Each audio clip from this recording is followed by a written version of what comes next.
नमस्कार।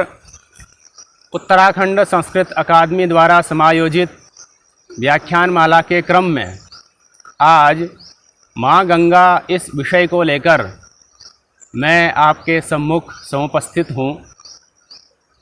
स्रोतसाम अस्मि जाह्नवी, इस प्रकार से कहकर श्रीमद् भगवद गीता में भगवान श्री कृष्ण ने जिसको अपना स्वरूप ही बताया, स्कंद पुराण के केदार खंड में जिसको ब्रह्मद्रव कहा गया, एवं हिमालय के सुदूर क्षेत्र गंगोत्री से प्रवाहित होकर अपने में इस देश की संस्कृति, सभ्यता, एकता, अखंडता आदि को समाहित करते हुए जो जल का प्रवाह समुद्र में जाकर के विलीन हो जाता है, उसको गंगा कहते हैं।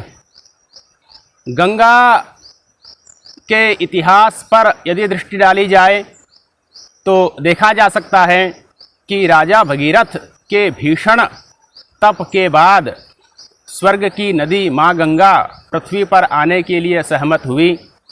आगे आगे राजा भगीरथ का रथ चला और उसके पीछे गंगा जी का अविरल प्रवाह। इसीलिए संस्कृत में पारंपरिक भाषा में कहा भी जाता है, भगीरथ रथ खाता वच्छिन्न चलत जल प्रवाहो गंगा। अर्थात भगीरथ का जो रथ, उससे बना जो खात अर्थात गड्ढा अर्थात रास्ता, उसको भरता हुआ जो चलता हुआ जल का प्रवाह चला गंगोत्री से, उसको गंगा कहते हैं। गंगा शब्द की व्युत्पत्ति पर अगर विचार करें तो गमरी गतौ इस धातु से औणादिक गण प्रत्यय होकर के गंगा शब्द की निष्पत्ति होती है, जिसका अर्थ होता है गच्छति इति गंगा। अर्थात अपने उद्गम स्थल से निकलकर समुद्र तक जो अबाध रूप से, अविरल रूप से, निर्बाध रूप से प्रवाहित होती हैं, उसको गंगा कहते हैं। गंगा जी की अनेक विशेषताएं हैं, गंगा जल की अनेक विशेषताएं हैं।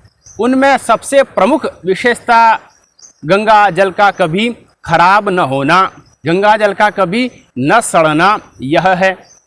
अब आखिर गंगा जल सड़ता क्यों नहीं है, गंगा जल खराब क्यों नहीं होता है, इस पर अनेकों तर्क दिए जाते हैं। उसमें इस प्रकार से भी कहा जाता है कि जब गंगोत्री से गंगा जल प्रवाहित होना शुरू होता है तो वहीं अनेक प्रकार के गंधक इत्यादि उस जल में घुल जाते हैं, इसीलिए गंगा जल सड़ता नहीं है। अथवा हिमालय की अनेक प्रकार की जड़ी बूटियां उसमें घुल जाती हैं, मिल जाती हैं, इसलिए गंगा जल सड़ता नहीं है। किंतु इसका एक भिन्न ही कारण है। वह कारण यह है कि गंगा जल में बैक्टीरियोफाज नामक वायरस बहुत ज़्यादा मात्रा में पाया जाता है। बैक्टीरियोफाज मूल रूप से एक वायरस है और जल में अथवा गंगा जल में उत्पन्न होने वाले ऐसे घटक जो जल को खराब कर देते हैं, जल को प्रदूषित कर देते हैं, जल को सड़ा देते हैं, उनको वह नष्ट कर देता है।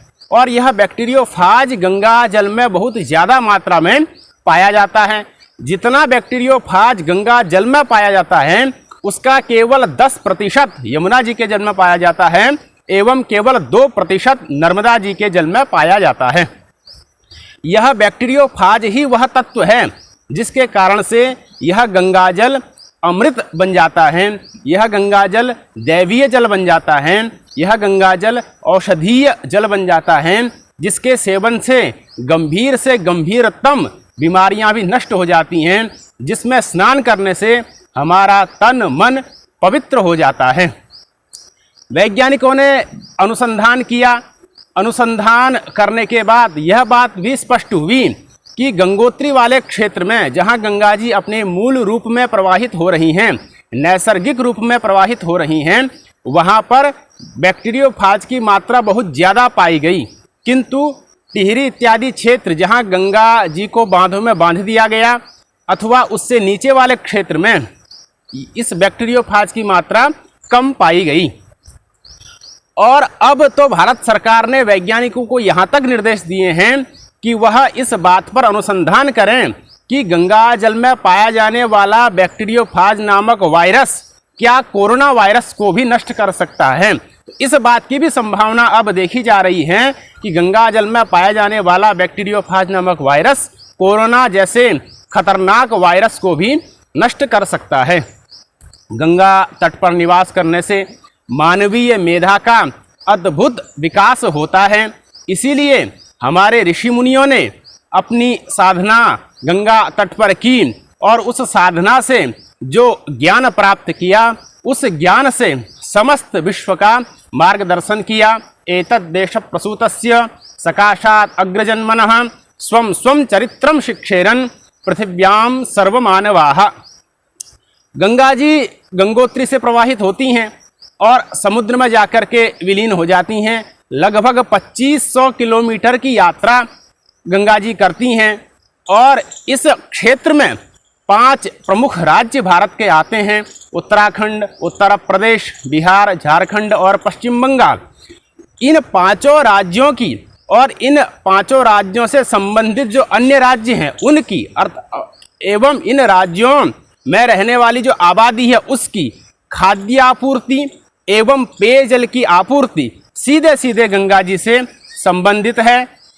गंगा जी के किनारे अनेक बड़े बड़े धार्मिक अनुष्ठान होते हैं, बड़े बड़े कुंभ महाकुंभ होते हैं जो कि न केवल इस देश को अपितु संपूर्ण विश्व को एकता के सूत्र में बांधते हैं।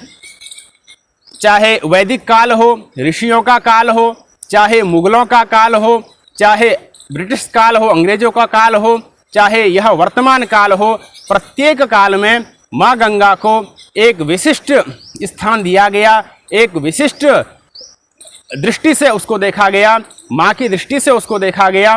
मुगल शासक भी गंगा जल का पान करते थे, अपने मेहमानों को गंगा जल पिलाते थे। ब्रिटिश शासक, ब्रिटिश सैनिक जब भारत से स्वदेश जाते थे तो साथ में गंगा जल लेकर के जाते थे। किंतु वर्तमान काल में गंगा जल के विषय में एक दुखद पहलू भी देखने को मिल रहा है कि अब गंगा जल में वह क्षमता नहीं रह गई जो क्षमता पहले थी। इसके अनेक कारण हैं, बांध परियोजनाएं हैं, खनन है, इसके अतिरिक्त प्रदूषण इत्यादि इसके अनेक कारण हैं। तो अब हमको अपनी इस धरोहर को बचाने के लिए निश्चित रूप से कार्य करना चाहिए और गंगा की रक्षा के लिए स्वामी निगमानंद सरस्वती जी हैं, स्वामी ज्ञान स्वरूप सानंद जी इत्यादि अनेक संतों ने अपने प्राणों का बलिदान तक कर दिया। इसी प्रकार से अन्य अनेक संत हैं जिन्होंने भीषण तप किया, जिनका उद्देश्य गंगा के गंगत्व की रक्षा करना था। इन से भी हमको शिक्षा लेनी चाहिए और कटिबद्ध होकर के गंगा के गंगत्व की रक्षा के लिए, गंगा जल के मूल गुण धर्मों को बचाने के लिए हमको भी प्रयास करना चाहिए। जिस प्रकार से एक शरीर के लिए जैसा महत्व आत्मा का होता है, ठीक वैसा ही महत्व इस भारत रूपी राष्ट्र के शरीर के लिए गंगा का है। अगर भारत रूपी राष्ट्र शरीर है तो गंगा उसकी आत्मा है। तो इसकी रक्षा के लिए हमको निश्चित रूप से कटिबद्ध होना चाहिए और पूर्ण प्राणपण से गंगा जल के नष्ट होते हुए गुण धर्मों की रक्षा करनी चाहिए। इन्हीं शब्दों के साथ ओम शम, धन्यवाद।